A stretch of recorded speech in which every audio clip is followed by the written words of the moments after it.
నజరేయుడైన యేసు గురించి మీరు విని ఉంటే ఆయన ఒక గొప్ప బోధకుడని, ప్రసిద్ధి చెందిన ఆయన మాటలు చరిత్రలో కోట్లాది ప్రజల జీవితాలను రూపుదిద్దాయని మీకు తెలిసే ఉంటుంది.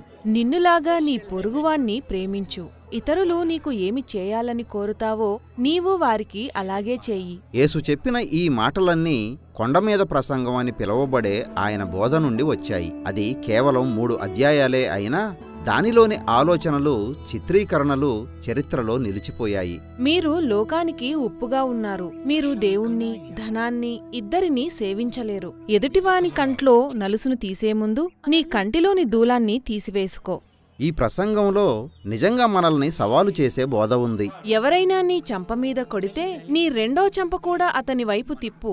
నీ శత్రువుని ప్రేమించి నిన్ను హింసించే వారిని దీవించు. అలాగే కొన్ని మనల్ని అయోమయానికి గురిచేసే బోధలు కూడా ఉన్నాయి. నీ చెయ్యి పాపం చేస్తే దానిని నరికివెయ్యి. అయితే కొండమీద ప్రసంగం యేసు చేసిన బోధల నుండి అక్కడక్కడ ఎంపిక చేసుకున్న మాటలు కాదు. అవి మనం తేలికగా గుర్తుపెట్టుకుని ధ్యానించగలిగేలా అందమైన రీతిలో ఏర్పాటు చేయబడ్డాయి. దీనిలో 3 ప్రధాన భాగాలున్నాయి. రెండవ ప్రధాన భాగంలో 3 భాగాలున్నాయి. ఆ మధ్యలోని 3 భాగాలను ఒక్కొక్కటి 3 ఉపభాగాలుగా చేయవచ్చు.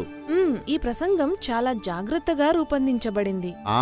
దీనంతటికీ సరిగ్గా మధ్యలో యేసు తన శిష్యులకు నేర్పిన ప్రఖ్యాతిగాంచిన ప్రార్థన ఉంది. పరలోకమందున్న మా తండ్రి, నీ నామము పరిశుద్ధపరచబడునుగాక, నీ రాజ్యము వచ్చునుగాక, నీ చిత్తము పరలోకంలో ఏ విధంగా నెరవేరుతున్నదో అలాగే భూమి మీద నెరవేరునుగాక. ఏంటి దానర్థం? దేవుని రాజ్యం భూమి మీదకు రావడమేమిటి? అవును, యేసు యూదా మతానికి చెందినవాడని, ఆయన ఇశ్రాయేలు పవిత్ర లేఖనమైన హెబ్రీ బైబిల్ని ధ్యానిస్తూ పెరిగాడని, అవి దేవుని గురించి సమస్త మానవాళి గాథను వివరించాయని మనం గుర్తుంచుకోవాలి. దేవుడు ఒక క్రమమైన రీతిలో లోకాన్ని సృష్టించి తన పక్షంగా దానిని ఏలడానికి మానవుల్ని నియమించాడు. మానవులు దేవుని జ్ఞానంతో, ప్రేమతో పాలించినప్పుడు, న్యాయం, శాంతి నెలకొని ఉన్నప్పుడు ప్రతి ఒక్కరికి చాలినంత ఉంది. అదే దేవుని రాజ్యం. ఆయన చిత్తం అక్కడ నెరవేరినట్టే భూమి మీద కూడా నెరవేరడం. కానీ అదంత తేలికైన విషయం కాదు. మానవులు బుద్ధిహీనంగా తిరుగుబాటు చేసి తమ స్వంత జ్ఞానంతో తమ స్వంత రాజ్యాలను స్థాపించుకున్నారు. కాబట్టి దేవుడు ఇశ్రాయేలీయులు అనే ఒక కుటుంబాన్ని ఎన్నిక చేసుకుని వారికి తన జ్ఞానాన్ని అనుగ్రహించాడు. దానినే తోరా అని పిలుస్తారు. హెబ్రీలో దాని అర్థం బోధన అని. సీనాయి పర్వతం మీద మోషేతో ప్రారంభించి దేవుడు వారితో ఒక పవిత్ర ఒప్పందంలో ప్రవేశించాడు. ఒకే కుటుంబాన్ని ఎందుకు?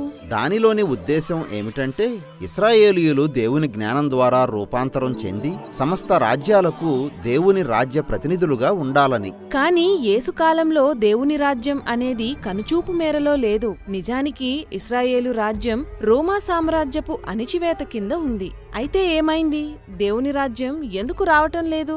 ఎందుకంటే శాస్త్రులు, పరిసయ్యులు వంటి చాలా మంది మతనాయకులు ఇశ్రాయేలు తోరా పట్ల నమ్మకత్వం చూపనందువల్ల దేవుని రాజ్యం రావడం లేదని తలంచారు. సద్దూకయ్యులు అనే ఇతర నాయకులైతే ఇశ్రాయేలు రోమా చక్రవర్తికి సహకరిస్తే మంచిదని ఆలోచించారు. ఆ విధంగా వారు వారి పక్షంగా తాము అధికారం చెలాయించవచ్చని ఆశించారు. కొంతమంది కొండలకు పారిపోయి అక్కడి నుండి రోమాను ఎదిరించి పోరాడారు. వారిని జేలోతీయులు అని పిలిచారు. మరికొంతమంది అరణ్యంలోకి వెళ్లి తమతో దేవుడు ఒక కొత్త ఇశ్రాయేలును ప్రారంభిస్తాడని ఎదురుచూస్తున్నారు. అయితే మనం గనుక యేసు చేసినట్టు ఇశ్రాయేలు రాజ్యమంతా కలియదిరిగితే మనకి తమ బతుకులు సౌకర్యంగా గడపడం కోసం తహతహలాడుతున్న సాధారణ ప్రజలు కనిపిస్తారు. వారిలో ఎక్కువ మంది బీదలు, రోగులు ఉన్నారు. వారిలో చాలా మంది భూమిని రోమియులు ఆక్రమించుకున్నారు. వారు విధించే పన్నులు కట్టలేక సతమతమవుతున్నారు.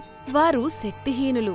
వారికేమాత్రం ఆశ లేదు. కాబట్టి యేసు ఆ ప్రజల దగ్గరకు వెళ్ళాడు. రోగుల్ని బాగు చేస్తూ దేవుని రాజ్యం రాబోతున్నదని వారికి ప్రకటించాడు.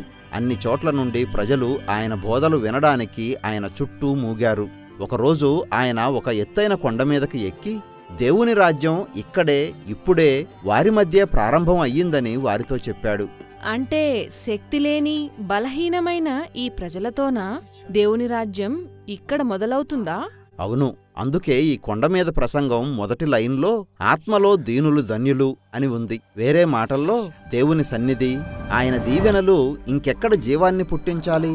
ధనవంతుల మధ్యలోనా, శక్తివంతుల మధ్యలోనా? యేసు చెబుతున్నాడు, కాదు. ఎక్కడ ప్రజలు పేదవారిగా అణచివేయబడి ఓటమి చెంది ఉన్నారో అక్కడ చూడండి. అక్కడ ఆ సమయంలో నిలబడి ఉన్న ప్రజలతోనే దేవుని రాజ్యం మొదలవుతూ ఉంది.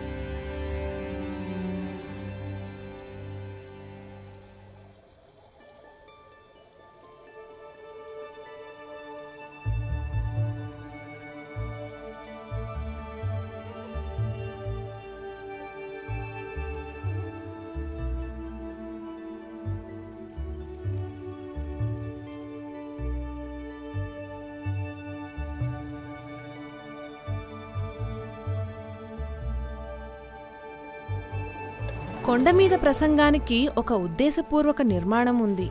యేసు తన మాటలు వినేవారిపై అనేక దీవెనలు ప్రకటించడంతో అది ఆరంభమైంది. ఆ దీవెనలేమిటో మనం తరువాతి వీడియోలో చూస్తాం.